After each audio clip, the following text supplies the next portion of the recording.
Welcome to another edition of the Fleetway Sonic Experience. Guys, what's happening here? Yeah, look, I think me and Aaron talked about this a little bit before we started recording, but we seem to be having the opposite problem that Archie Sonic had, at least in the beginning. So let's compare and contrast, kids. Let's do this. Because I feel like it's really important to get perspective on this, considering that we've read Archie, IDW, and now Fleetway. So let's talk about it, right?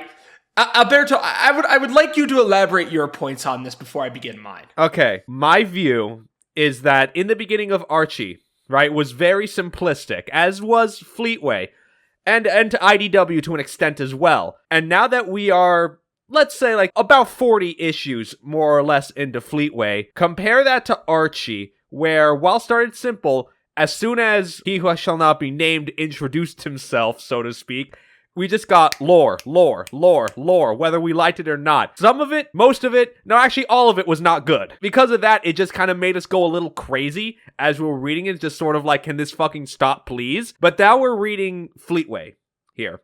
And while it is objectively good, I'm not making qualms about anything quality-wise. I don't think it is of poor quality. This is very good, and I like reading it. But at the same time, it feels very dry, simplistic. Like I said, not bad.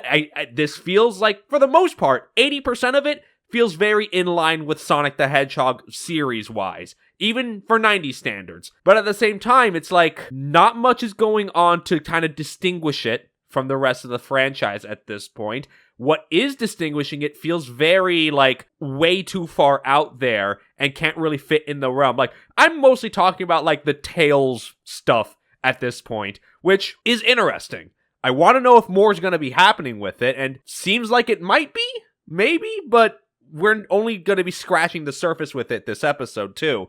So, I want more from this. I know more is going to come from this, but maybe I am being a little impatient saying, no, I want it now, actually. So my view on this is similar but different. I've said it many times that I appreciate that Fleetway feels super in line with the games and what the 90s canon is, and I think they do a great job of that, actually. I do. I really do think they do a really good job of it. However, I feel like we also kind of have to talk about the fact that stuff is happening, but nothing is happening at the same time. So what do I mean by that? Archie, after issue 25, starts to have lore and plot lines that start to interweave and intersect with each other. There is a concurrent narrative slowly starting to be born from it. It actually feels like there's an attempt to tell a story with characters and plot and, you know, interesting things about what's going on around, right? Keep in mind that some of this is based off of SatAM. Others is original. We've spoken our piece about original stuff before. I don't want to get into it. The reality is, though, is that Archie had things going on that felt like they contributed to a larger whole. What has happened in Fleetway so far? Well, let's see. So far, up to this point, Sonic, we start right after the events of Sonic 2. We get to a plotline where Sonic and the Freedom Fighters effectively jump 6 months into the future, and because of that time gap, Robotnik has taken over Mobius. So now the general plot, still to this point, is the Freedom Fighters are trying to take the fight to Robotnik and dethrone him and free Mobius. Now, what I have described is effectively just SatAM.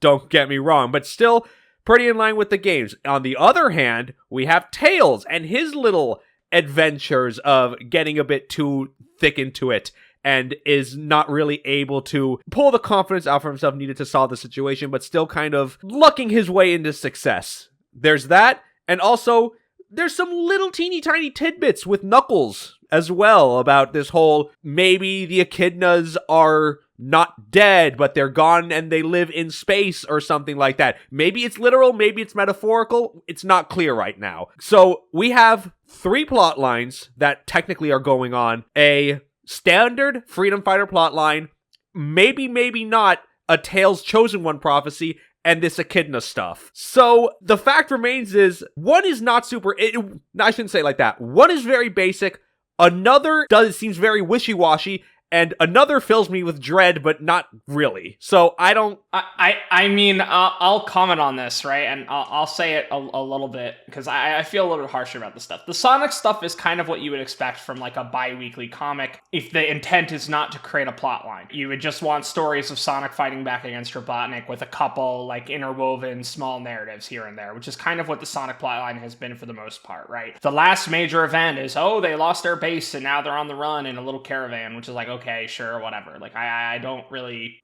care about that, right? Yeah, but that's still progress in the story. Right. That's still progress in the story, but the thing is that it's not really affecting the characters at this point, you know? The Tails plot line is episodic, and there's nothing really happening around it, at least except for Tails gets into a bunch of wacky scenarios. He is doing weird ass shit, and he's like, well, I guess I'm not the hero I'm cracked up to be, and then saves the day because he is actually. Oh, look at that, he's actually the hero, yada yada yada. Oh, I lied about it. Okay, well, whatever. And then the Knuckles plotline is entirely like we've just been introduced to it. We are 40 issues in. Dude, I'm sorry, there's got to be something more here. Look, and we know, based upon we've heard from patrons that apparently this does pick up, but we heard an issue number, and we were like, what the fuck? So I'm gonna say it right now. We do plan on covering all these comics. But if we're gonna be in the state we're in right now, where we're just reading these comics, and they're still mostly B stories, and they're small scale, and it's just like this, it's harder for us to talk about things, because there isn't much to talk about. It's unfortunate, and yes, but at the same time, like, I know that there's hope along the line here, and hey, maybe that's the downside of covering these completely blind, is just sort of like, okay, is this going to be just another dredge, or is something actually interesting going to be happening here? Like you said, we do plan on covering the whole thing. Maybe the content will be a little dry as we go through it. That's not the plan. I really want to try to spice some things up here, and, you know, maybe that's a more commentary on us as presenters, but regardless, we can only do so much when the content is very bone-ish. Yeah, it's unfortunate, I feel. Like, look, like, yes, the man that we joke about all the time was awful, but every time we talked about his shit, there was always something to talk about, mind you, right? And even if it was just us laughing at the art, or the stupid character dialogue, or eugenics, just, you know. But yeah, no, it's like we had something to talk about, and that was great. We really liked that we were able to talk about something. It was fucking awful reading some of those comics. Like, I wanted to actually gouge my eyes out, but like, it was content. We could talk about it. The issue that I'm finding with Fleetway right now is that it feels like it is falling into the bog standard kids comic in a bad way. And I feel like that's really the biggest problem right now. Do you agree? Do you think that's a fair assessment? I think that's a fair enough assessment, but, you know, we've been talking for a good amount of time before really getting into it, so I think it's best to start breaking this down bit by bit, and maybe as we go through it, we can kind of point to where exactly the issues lie. Let's do that. I mean, I think this opening story is a really good example of kind of what we just talked about. Mind you, it's just the imagery here is kind of wild, but it does a good job of explaining, like, what we need. Yes. So, yes, let's go. This is Sonic the Comic, issue 39, Sonic No More. Nigel Kitching wrote the script. Farron Rodriguez did the art. Okay, so, like, here is example 1. So Robotnik and Grimer are in the desert, and they are waiting behind some pillars. So he gives them a thumbs up. He's like, hey, wait for my signal. And Grimer's like, okay, ready, Dr. Robotnik. Sonic passes by and is hit by a beam from Robotnik's belly button and Grimer's cannon, and disappears out of a puff of smoke as he realizes he's no longer blue, finding that his powers have been removed and have been transferred to Robotnik. Yeah, so look, on the surface, pretty interesting. I won't deny that. But at the same time, this does feel very like, this feels like an AOSTH episode. That's the best way I can say it. Yes. And let me tell you guys something. There's nothing better than watching some good old-fashioned AOSTH. That shit is wild as fuck. But you know what? That's an animated series where shit is wild on purpose.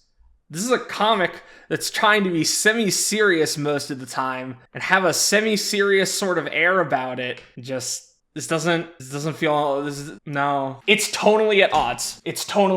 I think that's the right way to say it. Yeah, no, I agree with that. But to kind of keep it going, Robotnik, with his Sonic powers now, essentially assaults Sonic and is managing to kind of push him down and wants to let Sonic go instead of capturing him because he wants Mobius to see what's become of their hero. So a little bit of time passes, Sonic finds his way back to the Freedom Fighter base and goes through the tube, with the Freedom Fighters immediately cornering him as they obviously don't recognize him. But they see quickly that this is Sonic and, explains that some sort of ray gun sapped his powers. Porker thinks to himself, here's something that could have happened.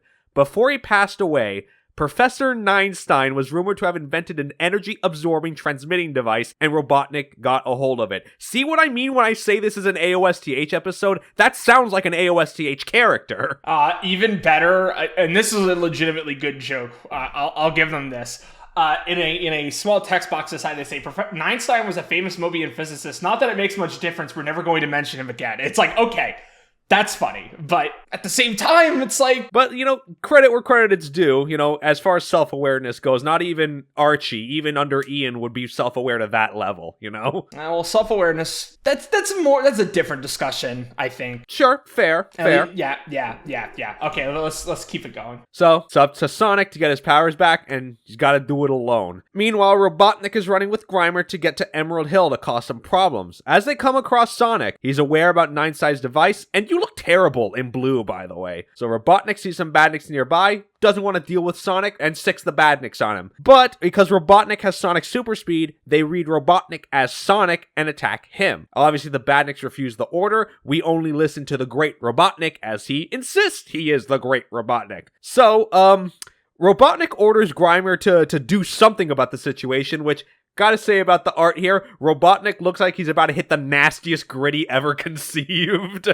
No way. He really is about to hit the gritty. Holy shit. Well, Grimer reverses the polarity on the ray gun, drains Sonic's power from him, and the badniks leave him alone. But the reversal transfers Sonic look and power back onto him, rushing to destroy the badniks. So Robotnik orders Grimer give the powers back, but he doesn't really remember what order to hit the buttons in. It doesn't matter though, as Sonic grabbed the gun, smashes it to the ground. So he tells Robotnik to shoo, get out of here, and if you ever mess with my powers again, I'll forget I'm supposed to be the good guy. Okay, that's the end of the story, but like a little dark ending, if I do say so myself here, but another...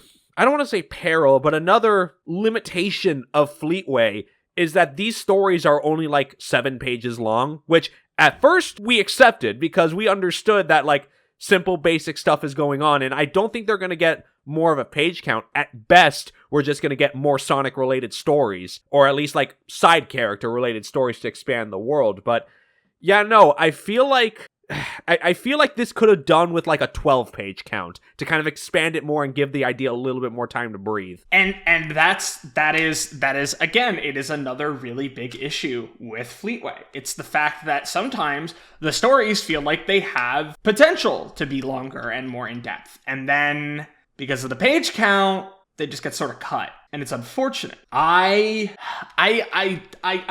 just want you to think about this for a second, right? Robotnik takes Sonic's powers, Sonic goes back to his friends, he goes and fights Robotnik, the badniks attack him, the powers are given back to him temporarily, Sonic breaks the device, that's the end. What, tell me. So little is accomplished, bro. Now, to be fair, this is a one-off story. We're going to be getting another bigger story coming up soon, at least soon as far as the comic itself goes. So maybe it could be a little bit of a unfair thing to say is like, oh, well, you guys are just pointing to a one-off story and not really. It's just like, okay, sure, I'll accept your argument, but the fact remains is that even when there's a good idea here, like, we don't have much time with it. I feel like this is also apparent in what is going to be our long-running secondary story this issue, which is Knuckles. Knuckles is getting a 6-part comic. It's long, but if it doesn't just suffer from the same problems, but in a completely different context. So we're just going to start. It's by Kitching and Elson this time. So this one I also kind of find a little interesting to note, as it's the main duo, Kitching and Elson, doing the story. So I guess my assumption is that, we know that Sega told Archie to focus more on Knuckles, so I assume Sega told the same thing to Fleetway, and that's why they're given, this kind of attention. I mean, I imagine it's probably because Knuckles was extremely popular at the time. Thankfully, in our brief analysis, we can confirm that, yes, there is no Knuckles fuckery going on here. This is a pretty accurate representation of the character, nor are there extra echidnas to bother us in this time frame. Right. Kitching is being a responsible artist, I would like to say. Yeah, so let's begin. Knuckles is flying back to the floating island on the Eggmobile he commandeered, and suddenly, out of nowhere, the self-destruct sequence is activated and starts to count down from 20. And Knuckles is surprised he didn't touch anything, but suddenly Robotnik comes on screen, saying to his former ally he's stolen his property, and my punishment for thieves is harsh. Unless you've learned how to fly, as it explodes under him. While Knuckles may not fly, gliding isn't necessarily a problem. And he starts to descend toward the island, right above this large city built under his nose. This place has the smell of Robotnik all over it. He touches down near the opening and decides to sneak in under the badniks, even if he could take them on in a fight. He digs and decides randomly to dig up in the middle of the building. We move to some sort of security room. The people in charge of this operation see Knuckles sneaking in and thinking he doesn't seem that tough, and just sends in a security robot. Interestingly enough, Knuckles seems kind of confused over the concept of a city, considering he's lived alone all his life, until the security robot crosses his path and he's jumped. Knuckles connects his fist with the robot's hammer. It's cracked, but the reverberation was enough for the robot to crumble from the inside and it's just scrapped. Luckily, Knuckles dodges a bullet nearing his path, and I mean this literally. There is a guy shooting at Knuckles from atop a billboard, and he sees them, can't necessarily get to them though, they think. Wrong again, as Knuckles starts to climb up towards the three of them. He makes his way up, kicks the rifle out of the guy's hands, and now with a closer look, they recognize Knuckles now and say, today is your lucky day, young one. We are the Marxio Bros, and we're about to make you an offer you can't refuse. That's the end of issue 39. So, again, small page count, not doing it any favor. Also, this is something that I'm kind of struggling with. What is Elson's interpretation of Knuckles' chest tattoo? Yeah. It's not a chest tattoo. It's not fur. It's a necklace. Very weird decision on his count. Very, very weird. Like the mouth thing, I can kind of get because you're trying to match the box art, but I don't know, man. Yeah. I'm not a very weird decision. I mean, the whole Nike crest thing is a classic joke and we all love it. But man, that's just a weird move. Weird decision. And look, as far as the page count goes, at least it does feel like this is a natural stop point for the story that's about to be told. I think that's fine in and of itself. But at the same time, maybe we could have had another moment. Maybe explore the fact that Knuckles doesn't know what a city is and all this stuff is quite literally foreign to him. We could have had a moment like that, but we were kind of rushed through it, unfortunately. And we're not going to get something like that, unfortunately. Yeah. We'll move on to Sonic the Comic number 40. Our first story is brought to us by Lou Stringer, Casanova, and Burns, both doing the art. Well, Sonic is leading the Freedom Fighters through an ice bridge, feeling like it could give out any second. But they near the end and get into town. Tails complaining he wished that he brought the fake fur coat to keep him warm. Though Sonic responds, "Hey, you got real fur on your body, Marble Brain." As they walk through, Tails points out these huge ice lollies around town, which, For those that are not British, that's what they call icicle pops, ice lollies. Me immediately thinking of something completely different, almost having a seizure and a mental breakdown. Don't think of it. Don't think of it. We move on. Yeah. Just move on. Sonic insults Tails, saying that his tails outweigh his number of brain cells. Very uncalled for, Sonic. What the hell, man? I actually do have a comment on that, but that's in a different story later on. So these things aren't ice lollies, they're frozen over residents of the town. Believe it or not, this place was just called the Pleasant Zone. Johnny's saying he won't be caught having a holiday here right now. So how'd these people become frozen? Suddenly, a SWAT bot pulls a Kool-Aid man out from under them, fires a pistol towards Johnny, the gun freezing him in place. Sonic's able to dismantle it, no time to celebrate, as this one robot can't be responsible for freezing the entire zone. If we want Johnny back, we gotta find out where this thing came from. The three jump down the hole, land in some kind of lab, being met by a human scientist with his robot guards. This is not the first time we've seen humans other than Robotnik, but still a little off-putting. I mean, what is the status of humans in this world? Because, dude, it's so weird how Robotnik just randomly has a bunch of dudes just hanging around in his apartment. Yeah, it's just sort of like Grimer is a troll. So that's fine. That's whatever. But there was one story where he had PR people with him and they were humans. And now we have this guy who's also a human. Is this another plot point of Fleetway moving forward? We can only hope. Listen, man. I don't care if human characters exist in Sonic. I've said it many times. If they're good characters, I don't care. Mm-hmm. But he introduces himself, this guy does, as the Chiller, and has his robots fire on the Freedom Fighters. They miss, but the beams turn the floor into ice, leading Porker to fall right into the line of fire. Tails tries to help, but gets shot in the back. Both of them frozen. Sonic rolls his eyes. It's up to me to save the day. Again. However, these robots are tougher to defeat, as these ones are stronger than the prototype he destroyed. He lands in the ice, and the ice starts to grow and lock him in place. So he tells Chiller, it's usually tradition for the villain to explain their plot, so go on ahead. Well, in short, his plans were for weather control were too outlandish for his peers, so he doubled down and returned the cold shoulder he was given with his chill machine to totally freeze over the zone. Sonic thanks for the exposition. He was able to vibrate fast enough to crack the ice and break free, and puts more power into this next attack to really break down the chill bots. His super spin was able to do the trick, as Chiller tries to escape but is held back by a melted Tails and Porker, Sonic's heat residue having done the job. He pulls the lever of the machine down and begins the melting process for the zone. Chiller does the defeated villain bit. Sonic tells him, locking you up would be a waste of your genius, even if you are boring. Why don't you use your talents to help the people here against the struggle against Robotnik? And Chiller admits, well, I guess I wasn't a very good villain, so I'll give that a shot. Folks, is this the first recorded instance of the talk no jutsu? Yo. No. Okay. No, listen, talk no jutsu is a different art altogether. This is him just being like, yeah, you're kind of ass at this, bro. Let's just not. It's okay, yes. They all climb back to the surface, everyone's melting, and eventually the whole zone's back to normal. The day is saved. Sonic does a little quip, the only way to get cool around here now is to be like me. And of course, I'm unique. End of the story. Again, another simple one. But I want you to think about this. Okay, so they enter a village where everyone's encased in ice. They fight a robot. They go underground. 2 characters get frozen. Sonic saves the day. The guy stops being a villain. Everything is fine. The thing is that this feels like it's set up.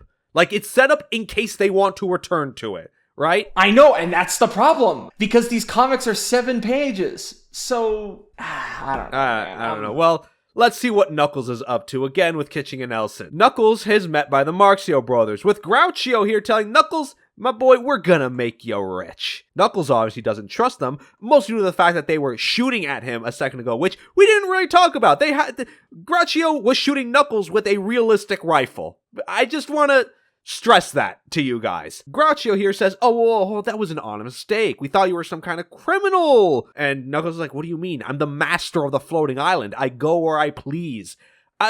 Which is why we're going to cut you into the profits we make with this place. As Chico quips, it means if we're going to start getting paid, because right now we get nothing. You make that much? Chico, after this, remind me to cut your pay. Obviously, Knuckles wants nothing to do with these guys. tells him to get off the island, but Groucho says, hold on, you're waiting for your long-lost people to return, right? So, what do they think when they get back? This whole place is a mess. With the money we make from Carnival Night City, you'll be able to clean the place up. And leads Knuckles into an elevator. And let us at least show you what we're doing here. This might make up your mind. And Knuckles does agree, but no tricks. And in the center, Groucho says the place is pretty impressive. First customer's coming tomorrow. And Knuckles is speechless. But around the corner sees Robotnik's Badniks patrolling the place, knew he was behind this, and immediately goes into the attack. The brothers try to hold him back. No avail though, as the Badniks are scrapped. And Groucho tells this hothead here, stop, hold on, please listen. We don't work for Robotnik. We just bought the robots off of him. He just happens to be the best, unfortunately. Oh, well, how'd you find out at the island then? Well, ever since Robotnik found the place out, the secret floating island is not so secret anymore. Just give us a chance, Knuckles, and if you still don't like the place, we'll leave. And Chico figures there's nothing we can do to convince Knuckles, but Groucho has the idea. They lead Knuckles to this sort of roller coaster dark ride in a haunted house. And obviously he complains about being stranded at the cart, but it's for his own safety. Ride can go pretty fast. And they throw the lever, Knuckles is right on the ride, and Chico asks, well, what are we going to do when he finds out we actually do work for Robotnik? But Groucho goes, no worries. Let's just imagine that this ride has a sudden fault. One that's fatal. Unknown to Knuckles, he seems to be having a real good time with it, just as the ride starts to pick up speed. And that's the end of this issue. I mean, again, similar issues appear, but I don't know, at least I feel engaged with this plot line that they're doing. Yeah, at least something is going on. Like, it's like, oh, like he may be in a difficult situation. Yeah, it's a little... And I mean, you know what? I didn't expect this necessarily, but the Groucho Bros or the Marxio Bros as, like, villains, they're actually, like, not bad. They're enticing. It's fun to watch them. They're just Three Stooges coded, so if you like the Three Stooges... They're the Three Stooges. Yeah, and it's not bad. We'll move this along with the poster mag. We have the poster mag number 8 with this quick one-shot story. This one is done by Nigel Kitching, and we have a new artist by the name of Bojan Dujic. I think he's Slavic, so the last name is a little hard for me to pronounce. But as far as he goes, though, I couldn't really find much on him beyond his work at Fleetway Sonic, and he kind of draws all the characters kind of like stout, like chibis almost. Weird, jank, stout chibis. Well, we'll just open the story on one of the poorest parts of Robotnik's empire, his capital city of Metropolis. And is it just me, or is this just not Alderaan? It is literally Alderaan. You know what? If that's your inspiration, so be it. These two guys meet at a shady bar, making an exchange, and this guy by the name of Smirch hands over the goods, being the purple Chaos Emerald, stolen right under the nose of Knuckles the Echidna himself. So he's asked for the money, and the buyer in the green robe wants to examine it himself. I want to see if it's the real deal. But out of nowhere, Sonic pops out saying, nope, it's real, and I'm here for it. And Smirch quickly throws poison gas to knock Sonic out, responds by rapid spinning his arm to try to dissipate the gas before it fills the bar up, and directs it out a broken window. Then Sonic tells the guy in the robe, how do you know Smirch? What's your connection? Why do you want a Chaos Emerald? But the guy disrobes. It's Knuckles. The guy took the Chaos Emerald from me. And tells Sonic, go away. This is my business. And obviously, he refuses. I got something you don't. A Chaos Emerald tracker, courtesy of Porker Lewis. Overstaying his welcome, Sonic's leading the way. Knuckles, though, is insisting he just hand it over. This is my business. Though Sonic says, look, if Robotnik gets his hands on this, we're all in trouble. And boom, they find Smirch asking how they found him. Although, where did Knuckles come from, though, he asks. It doesn't matter, he rushes ahead. I'll handle this. Well, if you're so good at handling things, why didn't you lose the Chaos Emerald in the first place? Smirch is able to keep pace. You'll never be able to catch me. Knuckles says, I don't need to. All I need is to know the right place to strike. Punches the wall. Shock travels up, and the Bree corners Smirch with Sonic coming in from behind. But he's able to think fast enough, moves around, and lets Sonic crash into the barrels to make an escape. And Knuckles gives Sonic shit for this. Good move, buddy. How you got to be the hero of Mobius, I'll never know. You're the nutter who dropped barrels on my head. Just look at the tracker. Knuckles, guardian of the Chaos Emeralds. What a laugh. You may as well just give them away. Smirch is a master criminal. He caught my defenses by surprise. Hey, which way did you go anyway? Well, you didn't get past me. I know that much. What are you trying to say, buddy? Smirch is then seen hiding in the sewer system, thinking they're too busy arguing to see he slipped away. Is it true that your people left the floating island because they couldn't stand the sight of you? Uncalled for, Sonic. Little fucked up. Knuckles agrees to that much and punches him with full force. And Sonic uses that force to turn around, kick Smirch in the head, and he's knocked out cold. And thus Sonic delivers Knuckles the Chaos Emerald back. If I ever lose it, just give me a call. And Knuckles is kind of bewildered that was actually all Sonic planned. And he says, Sonic says he did see him sneaking off, but I just couldn't really be bothered to chase him. Dude, you can't be serious. You know what? Whatever, man. You're unbelievable. That's what they say, Knuckles, old buddy. So, weirdly enough, despite Sonic's fuckery, this is probably one of the better stories we got lined up. I guess. Because, I mean, look, Knuckles and Sonic banter going back and forth. That's a positive. I like that a lot. And I don't know, maybe there is something telling in Sonic's character here where he's going so far as to even tricking his allies to make sure the plan goes successfully, which is, I guess, an interesting character quirk, but I want to see more. I don't know. I want to see how this develops. We have our next comic, number 41. Our A story again, Stringer, Hadley, and Burns are creative team. We open in the Hilltop Zone. Freedom Fighters suddenly being ambushed by these badniks and quickly work to take them out. Sonic leads to spin, takes them out at once. Amy and Johnny using their weapons to the fullest, and Tails has been pinned by the two of them. Hey, Pixel Brain, use your tails. And he just flies up as they were about to smash into him and destroy the other. They were able to be suppressed, as Sonic notes that these badniks, though, are Penguinators from the ice cap zone on the floating island. Why are they on Hilltop Zone? And Tails like, well, I don't know, maybe they came here for Christmas break? Thanks for the input. I'll file that under U for useless. Alright, fuck you, buddy. Porker sees that there is a portal suspended in the air, which is leading the badniks from the ice cap. So the Freedom Fighters are ready for round 2, as Amy is impressed Sonic can take them out as fast as he can. Tails thinks that they're on the winning end here, but Sonic says, you guys finish up here, I'm going to cross that portal, and I'll take care of the root of the issue. Tails tries to warn Sonic, you may not necessarily be able to get back, and when he crosses the portal, it kind of causes an overload and closes the barrier. On the other side, we see Knuckles fighting all against the badniks, and Sonic lends him a hand, although Knuckles says the day he needs Sonic's help, not on this calendar here. Knuckles took down what he thought was the last, but he forgot about the most important rule of fighting these things, Sonic says. Don't turn your back on a badnik, and takes out the last one. While Knuckles appreciates Sonic's help, state your business or you leave the island. Well, I didn't come to give you a Christmas present, buddy. The badniks discovered a portal between dimensions and are crossing the island to Mobius. I gotta find the tech behind it and gotta deal with it. And Knuckles adds, Sonic is not necessarily familiar with this zone. You can't handle it like I can. So Sonic then offers, I will assist you here. And of course he refuses, as Knuckles is not impressed with Sonic's arrogance or glory seeking. But really, a truce. We'll solve the problem if we work together.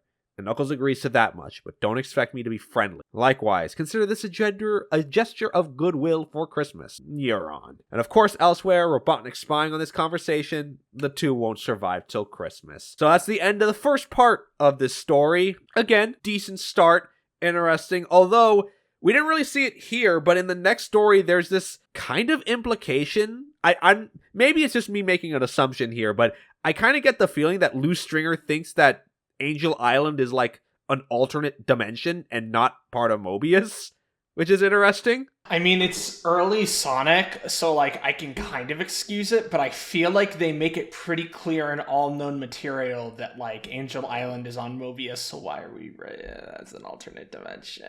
Whatever. I don't know. Maybe it's just me.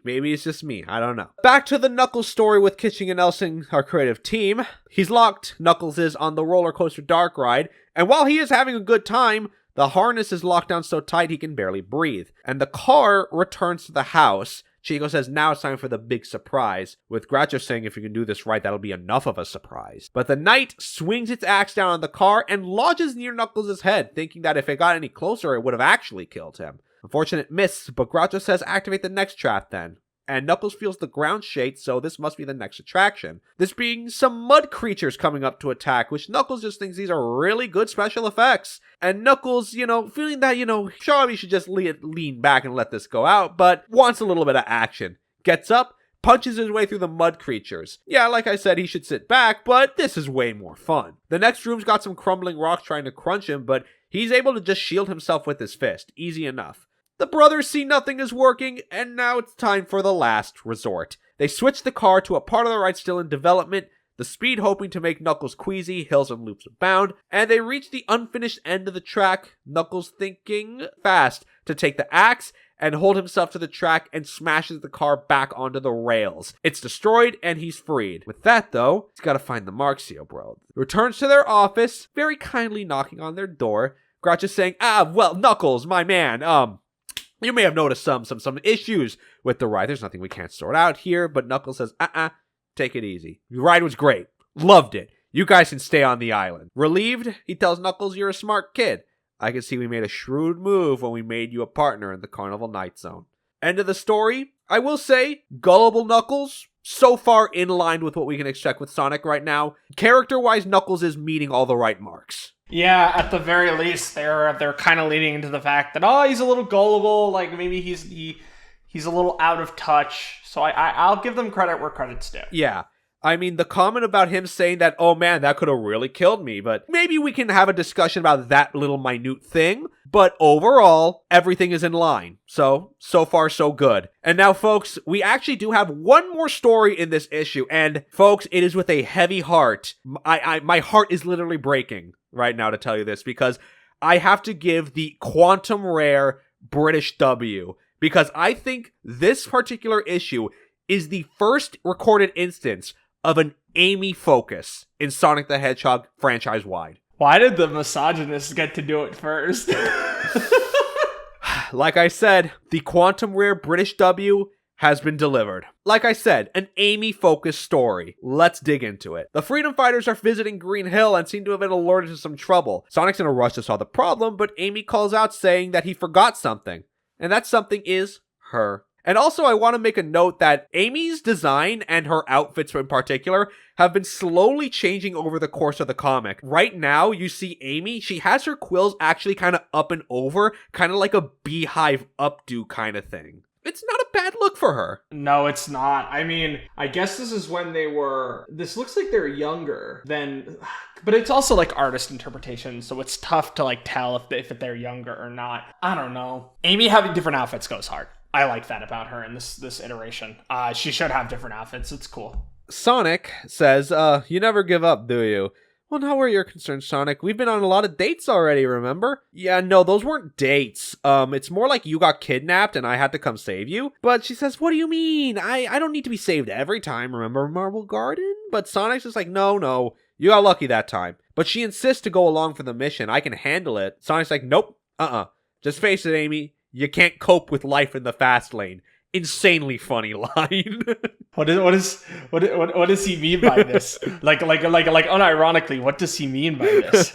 Amy kicks rocks, saying that Sonic's just got a big head. I'd hate him if I didn't like him so much.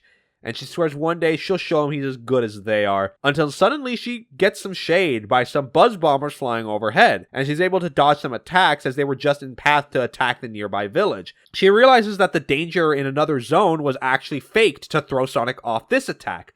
And Amy decides she'll answer the call and loads up her crossbow to go into action. Unfortunately, she only has 3 bolts and there are 6 buzz bombers, despite being able to shoot them all down, and has gotten good with the crossbow and made the bolts herself. She runs and jumps off a cliff, to which the buzz bombers go a little too fast and slam into the cliffside. The remaining 3 have been defeated. And she climbs back up, seeing Sonic and Tails arrived. Were you too busy? Nope, false alarm. Tails says that Sonic thought this may have been a trick to get us away from Green Hill. You don't say. Well, Sonic asked, did something interesting happen when we were gone at least? And she says, oh, yeah, no. Nothing I can't handle. And that's the end of the whole issue. And you know what? Amy showing a little bit of humility. Like, it's welcome as a contrast to Sonic, but you know what? I feel like considering everything, Amy should be the one to have a bit more of an ego, I think. I think it'd be a funnier dynamic. I mean, maybe? Humility compared to Sonic's ego is like, that's good and fine, but I feel like Amy having a little bit of an ego, kind of showing that like she's learning from Sonic, maybe necessarily the wrong way, is also a good touch. It is. And that is the end of this issue. Now we move on to a rather big comic, issue number 42. We have like 5 stories in this, which is ridiculous. Yeah, I think this is a Christmas special. Yeah, so that's probably why they touched it up a little bit. So, Stringer, Hadley, and Burns, continuing the story from last time. Sonic and Knuckles are on the run. Sonic accidentally kicks Snow into Knuckles' face in the process and tells the Speed Freak, slow down. I think we found what we're looking for. This giant crystal egg hidden in plain sight in the snow. And Sonic just rushes in, breaking the glass. Robotnik's in dead center. Close the door behind you, peasants. It's chilly out. Well, you're playing it cool, trying to compete with me? I don't need to compete. I conquer and I destroy. And Robotnik activates a console command to trap Sonic in suspended animation along with Knuckles, the barrier being able to burn at the touch. Alright, so what's the deal here? You're gonna bore us to death with details of your great master plan or whatever? You must be referring to my new interzone technology you came here to destroy. Robotnik gives a demonstration, opening the portal to Green Hill, giving him the ability to instantly invade zones and fast enough to outpace any local resistance. Like this, I am unstoppable. And of course, Knuckles is pissed at Robotnik using Ice Cap for the central base, and luckily for Sonic, he's got an idea to get out of here. He burrows under the barrier, him and Sonic popping out right in front of Robotnik, and they go ham on the Penguinator Badniks. And Knuckles handles the Badniks as Sonic goes to take care of the portal. And while doing so, Robotnik makes his escape. And Sonic just tells Knuckles, hey, let it go. Let's just let everyone here back to Mobius while the portals are still open. And Sonic leads the animals out back home, the portal's rippling out, and Knuckles tells Sonic, with this, our truce is over. Do not trespass on the floating island again. Sonic. Suits me. I guess it just means you won't be joining us for Christmas. Tails comes back. How'd it go?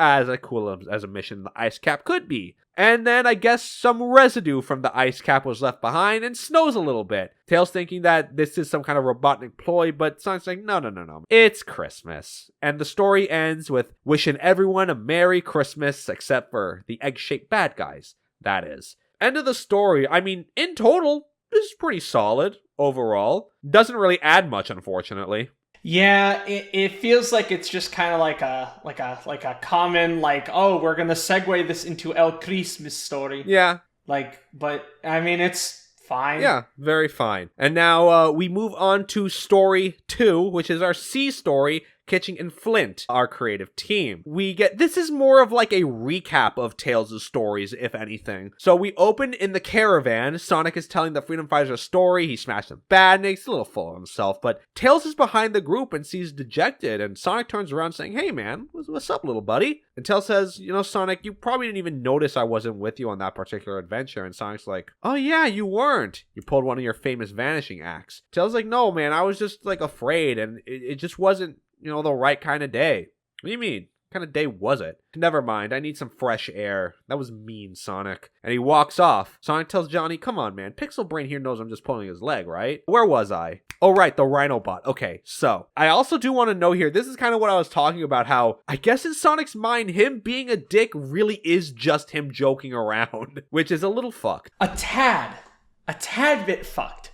Just a pittance. Yeah, I wonder how this means. We need to get this boy into therapy. Maybe he has a little bit of sociopathic tendencies. I mean, we have gone beyond that with his with his attitude at this point. Listen, if there are any professionals listening, give us a DS5 diagnosis of Sonic's character thus far, please. Thank you. That's so cursed. Why would you do that? Well, anyway, the sociopathy aside, we then see Tails walking away from the caravan, thinking how he regrets writing those letters back home, thinking how he was the hero of Mobius, Sonic's my sidekick. I just wanted my family to be proud of me. He shouldn't have been surprised when a portal to his home zone opened up, but then I was there, sent to fight Trog and keep the Berserkers from invading the Nameless Zone. Now every time my people need a hero, they send the portal for me. And actually, Johnny comes from behind telling Tails, hey, we found a Badnik buildup in Hilltop. We could use your help. Want to come along? And Tails very excitedly says yes, as they leave in 5 minutes. Tails is just about to follow Johnny out until the portal to the Nameless Zone opens up, one of the Enchanter Kings requesting his aid. But Tails says, but I'm needed here. As we skip, it's been 10 minutes now. The Freedom Fighters can't wait any longer. Tails seemed keen to come along, but Sonic thinks, whatever, man. The kid's got a pixel loose. We'll just have to tell him when we get back, as usual. So, I mean, even though it was a recap, another interesting thing that I kind of want to point out is how Tails is constantly referring to his family and writing these letters back, but we have not seen them yet. I wonder if we will.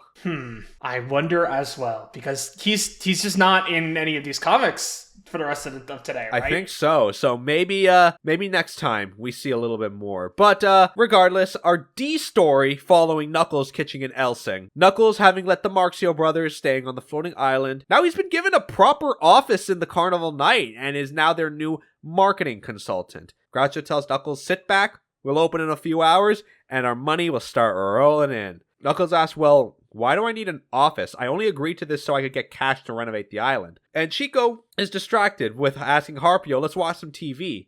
What's the big idea, Chico? Do I pay you to watch TV? Huh? You don't pay me to do nothing.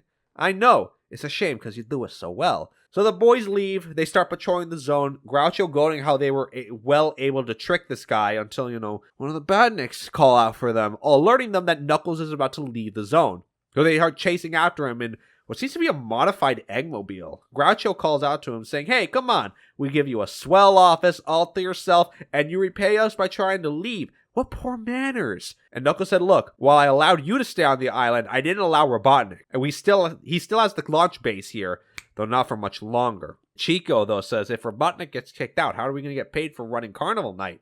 Great work, Chico. Take the rest of the year off. And if you never come back, I'll give you a bonus. Wow. He really just said, fuck off, go away, I don't care. Damn. Hearing all this, Knuckles obviously understands he was tricked now and is ready to fight them. Though Groucho figured, Knuckles, my man, if you didn't know, it wouldn't have hurt you, right? So that means practically everything wouldn't have hurt you. So whatever. The mobile switches to a combat mode, pulling out arms and armaments. Knuckles eats a missile shot and gets crushed by an arm, and by the looks of things, Knuckles is down for the count. End of that little segment, not bad. Even though it was short, not bad. Yeah, at least there's a concurrent plot line going along here. Suffice to say for this next one, this final story, which focuses solely on Robotnik. It is a day in the life of Dr. Robotnik. Miller writing and Hadley doing the art. Two people we haven't seen for a while either, so Robotnik is seemingly frolicking in the meadow, enjoying life with the animals, who all agreed this guy out here is the best, nicest person on Mobius. Then he wakes up, had a nightmare, he says. He goes to have some breakfast, ordering Badniks back to work on the way out, sits down, remembering how Mother told him, start the day with an egg. But only eggs that were produced inhumanely. Of course, we quickly see a panel of, eggs which seem to be coming from, a factory farm or a giant roboticized chicken. I can't really tell either way. He's spending his day designing new traps to hold down the animals of Mobius, destroying the greenery, and of course, the live bait to trap the planet's greatest hero. One of them being Porker, as Sonic goes into the scrap brain zone, charging in, scrapping Badniks the whole way through, breaks open the cage, freeing Porker and all the other Mobians inside. Because of this failure, he orders all the Badniks that remain to be smelted and reused for a new Super Badnik. And one day, Sonic's luck will slip up, and he will be turned into the greatest Badnik of all, which seems to be like this Mecha Sonic shell. I think we've seen that before, but regardless, Robotnik has had a long day and decides to go to bed, ending the day with a nice cup of cocoa, and a soppy teen romance novel. Who would have known Robotnik had a soft side? That's the end of the story. Funny ending, I'll give him that. I guess this is just a bonus story. I don't really have much to say on it. But hey, it's all good. I liked it. Overall, strong start. And no, we move on to Sonic the Poster Mag number 9. Actually, this is the last poster mag, which is surprising because I feel like we just got them and now they're gone. I mean, we're also not talking about the fact that we only covered 3, 6, 8, and 9. So the majority of those were just reprints. Reprints or stories about the other Sega comics as well, for the record. Pretty much. Yeah, it's unfortunate. I wonder what the circumstances are. I wonder if it was a sales thing. But regardless, we're not here to ask questions about that right now. This was written by Lou Stringer, and we have actually a new artist by the name of Nigel Dobbin. And interestingly, Dobbin is the second most well-known comic for Sonic the Comic behind Richard Elson. In fact, Kitching had personally requested for him when the editor Richard Burton was struggling to find a place for him inside the company. And so his other credits include 2000 AD, he did a art for a Digimon comic that was published by Dark Horse. What? Yeah, search up Digimon Digital Monsters 2000. This isn't real. This is not real. Bro, what? It literally went for 12 issues. I'm sorry. Hold on. I'm not gonna lie. The art's not bad. Despite what you would think for, a comic about a Japanese IP in the 2000s, art's not bad. What the fuck? The art in this isn't bad. This is actually, accurate. What the fuck? Well, I guess I got something to look at after we're done here. Respect. Major respect. He also did art for Transformers Armada and graphic novels which are adapting Shakespeare's Macbeth and Henry V. So you know what, Nigel Dobbin? Welcome. Welcome, brother. Jesus, man. Yeah, that was a little bit of a metal pipe hitting the floor, if you catch my drift. We open with a rabbit calling out for Sonic and Tails. People have been kidnapped and are about to be roboticized. So our boys leap into action. Tails asking if they've, since we've reached the end of the year, Robotnik is still as powerful as ever. Sonic, do you think we'll really defeat him? Don't lose faith, buddy. I know, but sometimes I wonder if we're really making a difference in the world. But Sonic cuts him off. We really got company. Motobugs are coming in. Tails, if you want to make a difference in the world, we start here. And scrap him easy enough, and Sonic and Tails start falling into the ocean nearby. Tails warning Sonic that, hey, I can't swim. It's not that I can't swim, I just don't, got it? They splash down and feel like they got sucked into some kind of vortex. Sonic thinking this must be some kind of Robotnik ploy. Tails thinking fast, and he's able to fly up and out in the air and is met by SWAT bots. He does see that the people are being relocated now and has to think, I can't save both them and Sonic. Oh God. And then he goes in to smash the Badniks. I really hope I made the right choice here. Underwater, the whirlpool is slowing down and he's able to drop into the ground. Sonic gains some momentum by smashing some fish Badniks and with luck is able to take in an air bubble nearby this crack in the ground. He's invigorated enough to burrow underground and destroy the generator. Above, an explosion pushes some water up. Tails finishes rescuing all the civilians, and Sonic worries that he should have saved Sonic in the end. But Sonic comes back up and around. And while surprised, Tails is apologetic for not going to help him, but Sonic's like, no, man. You made the right choice in the end. A cool dude like me can always find a way out of a trap. Saving the people, much more important. And our story ends with Tails apologizing for his doubts. Every time we help somebody, it does make the world a better place. And Sonic agrees, but relax with the sentimental stuff. It makes me ill. They are more resound to fight than ever before, and the people that Tails rescued thank them and wish a happy new year.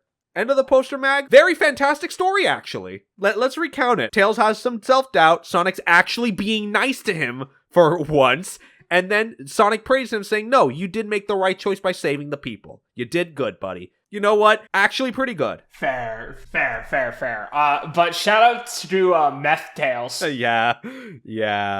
I don't know why. He looks like he has meth. This does not look like Tails. This looks like Meth Tails. Oh God, it's a little cursed. But, regardless, we got 2 more comics to finish the night off on Sonic the Comic number 43, a story done by Kitching, Casanova, and Burns on the art. And we open, some arrows are being shot at Porker, and they're left on an outline on his body in front of a shooting target range. And thus, the show ends. The crowd disperses from the caravan of Bob Beakey's traveling circus. Amy tells Porker, you really should be holding still. I'm getting used to this new bow, but that's part of why Porker is so shaken. So Beakey tells the crowd, if you enjoyed the show, be sure to tell your friends. Once they go inside the caravan, Sonic takes off the disguise, and Johnny gives Amy props for her shooting, and she thanks him. And Sonic kind of ribs Johnny. He's like, hey, man, I didn't know you had eyes for her. Which is like, what? No, man. No. But hey, maybe you got her to stop pestering me, man. It's just, hey. In the back, though, Tails calls Sonic Kentobor. After having restructured him, Kentobor has hacked into Robotnik's system, and he's finally finished the thrusters for the Death Egg. They're en route to the floating island. And on transport, they'll have to take the thrusters through the Emerald Valley Bridge. Sonic takes some explosives and tells everyone to follow him behind the plane. But by the time you get there, I'll probably be done. So, Meanwhile, Grimer reports to Robotnik that the Marxio Bros are almost done taking care of Knuckles, which he is pleased to hear. Knuckles will regret the day he turned against me, and thus it won't be long until the Death Egg is completed and I, Dr. Robotnik, will be indestructible. Then at the bridge, Sonic sees the thrusters starting to be transported and is quickly laying down the mines. This is enough explosives to bring this whole bridge down. And as he's ready to go, a SWAT bot kind of sucker punches the ground, barely missing Sonic. You didn't think we'd leave the bridge unguarded? I didn't really think anything of it, actually, but thanks for your concern. Sonic makes a break for it until the Badnik shoots a cage out and traps Sonic, introducing itself as an Elite Force Badnik from the Special Badnik Services. Now the SBS. Great. It's all over, Sonic, to which he comments, look, man, if the truck hits those mines while we're still here, yes, it most certainly will be all over. End of that story. We got some stakes here. And I'm not gonna lie, I don't know why it stuck out to me so much, but the SBS comic made me thought that this was some sort of like joke about the British thing, British bureaucracy, but no, it's not. It's just Sonic being like that. It is absolutely Sonic being like He's just like that. I don't know what to say. Nevertheless, we mentioned Knuckles. What's going on with him? What are the Marxio brothers doing? Kitching and Elsing once again. As Robotnik was building the Death Egg, the Marxio brothers have almost finished the job with Knuckles. Now Robotnik will earn a fortune from the carnival night. We don't want another casino night fiasco, do we? Robotnik tells him over the phone with Groucho. Here's some, nothing's gonna go wrong, we promise. Till they look into the debris, Knuckles is gone. Unfortunately, the shuttle with the first guests have landed, as Groucho's like, God, we gotta put Knuckles on hold. We have to get to the control room to command the opening day parade. Knuckles, though, pops out of the ground. I wait for no one. I'll take you clowns down and tear down Carnival Night. The mech then again fires on Knuckles, and it seems like Knuckles ate the shot again, but really he burrowed underground and is essentially playing whack-a-mole with the boys. Though Knuckles ends it by burrowing up and through the mech, it's totally down. Though Chico did call for reinforcements and sick about Knuckles, something he did right for once, Groucho quips. Knuckles engages. They can't hold him back for long, but Groucho turns to the group of people arriving. Welcome to the Carnival Night Zone for our first attraction, a victory parade for Knuckles the Echidna, vanquishing the forces of the evil Dr. Robotnik. And while his quick thinking works in the moment, the guests are still a little hesitant to be here, considering the rumors that Robotnik is on the floating island. Doesn't matter, and leads them all inside. As Knuckles still beating down the Badniks, I gotta finish these guys fast. End of issue 43. Okay. Overall, pretty good. Pretty good. Solid, I would say. And I think we have our final issue today, Sonic the Comic number 44, Kitchen, Casanova, and Burns once again for this first story. Things are not going to plan on the bridge, folks. Johnny and Amy are on the tornado tailing Sonic. The truck is only meters away from blowing up the entire bridge, and Sonic Escape is on hold. When the SWAT bots driving see the tornado, however, they stop the truck over the unauthorized aircraft right before it runs over the mine. And the SWAT bot gloats Sonic cannot escape from this cage, made from a special alloy he cannot even break. And Sonic's like, well, okay then. If I can't break it, I can try unscrewing it. And Sonic runs inside the cage kind of like a hamster ball and is able to open the top up. Still pretty high up in the air. And as Sonic falls, Johnny swoops the tornado down, Sonic planting firmly on the wings. The bots do the sweep for the explosives and find the mine Sonic planted, telling the group, sweep down, I got a job to finish here. Though Amy does show some concern considering his whole fearless streak and all, but Sonic's like, can you stop the drooling and give me the toolkit? Toolkit? Is there a high-pitched echo in here? He gets his tools, they land right behind the truck, and they are seen by the SWAT bots. Sonic runs around the wheels of the truck, being nearly unseen by the robots. He shows the SWAT bots one small lug nut. Once upon a time, this nut held your wheels together. Right on cue, the four wheels pop and fall right off. You're going nowhere fast. But Badnik reinforcements arrive for Sonic to handle. Though he boasts, I could handle these Badniks with one hand behind my back, I gotta deal with his transporter. With no warning, Sonic jumps off the bridge again, Johnny rushing to catch Sonic, barely landing onto the wing again.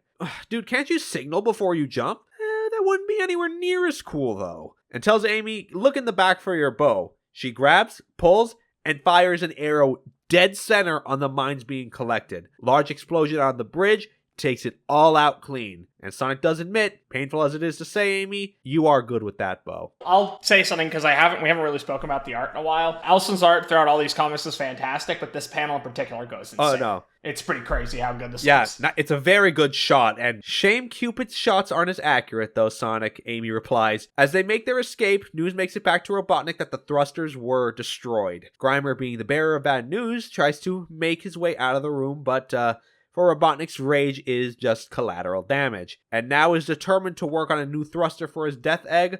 I will find a way to rule supreme. And that's the end of our last main story. Let's finish up with Knuckles. What's happening here?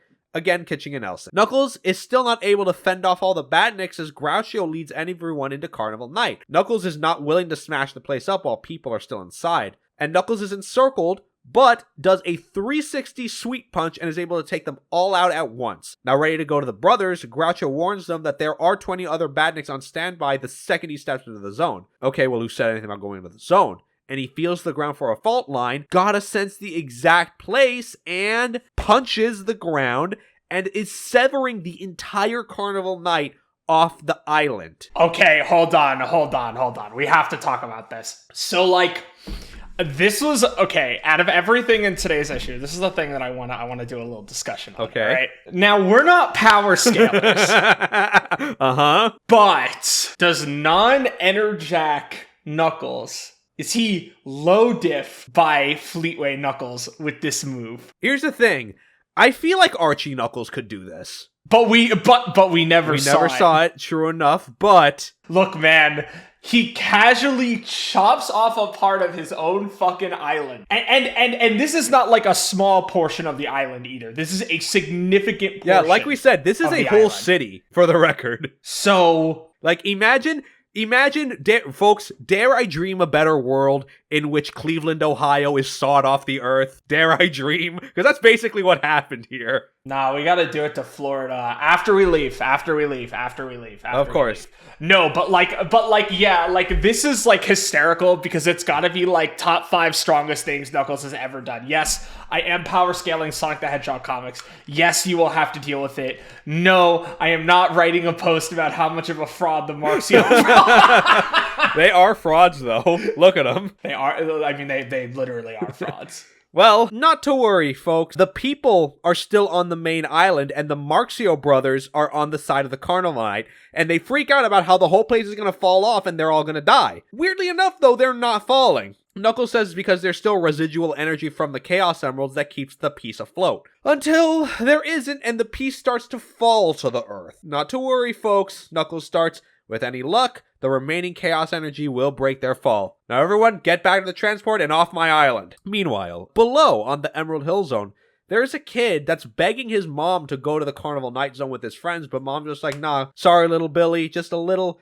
too out of our price range. And he angrily goes outside, kicking rocks. I wish that zone wasn't so far away. And the monkey's paw curls, the zone, the whole amusement park lands in front of him in his backyard. And the kid is just sort of like, Mom, look what I did!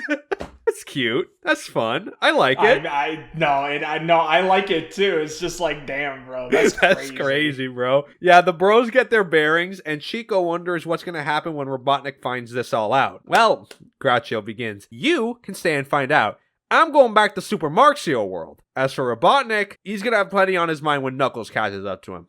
That kid is a lot tougher than he looks. And we end the story and our episode on Knuckles the Echidna stance the fuck up. Picks that go hard right here. Yeah, but you can also clearly see that it's a necklace and not a normal thing. The one blemish. Blemish. Yeah, no, it's a hard panel though. That's our comics though. Do you sort of see what I mean? I'll give some of these comics credit. They were a little bit better than what I was interpreting. But there is still the underlying current of so what's contributing to the wider narrative here? Yeah, I mean, we're getting little bits of pieces here. Like the Knuckles story, I feel like is adding. We're going to be leading into some sort of, I guess if the last arc was Sonic 3 on its own, now we're going to be leading into some kind of Sonic and Knuckles story arc. So I can see something's being led into here. But yeah, no, the vast majority of these stories were pretty, straight and narrow, cut and dry. Yeah, maybe there is some expansion because now the Freedom Fighters are in disguise as a traveling circus act. So, okay, we're adding bits and pieces here, but the lower page count is hurting it now, which sucks because at first it was a benefit, then it became just a neutral thing. And now these stories can really benefit from a wider page count. Even if there are good breaks in the narrative pace on the Knuckles side, at least,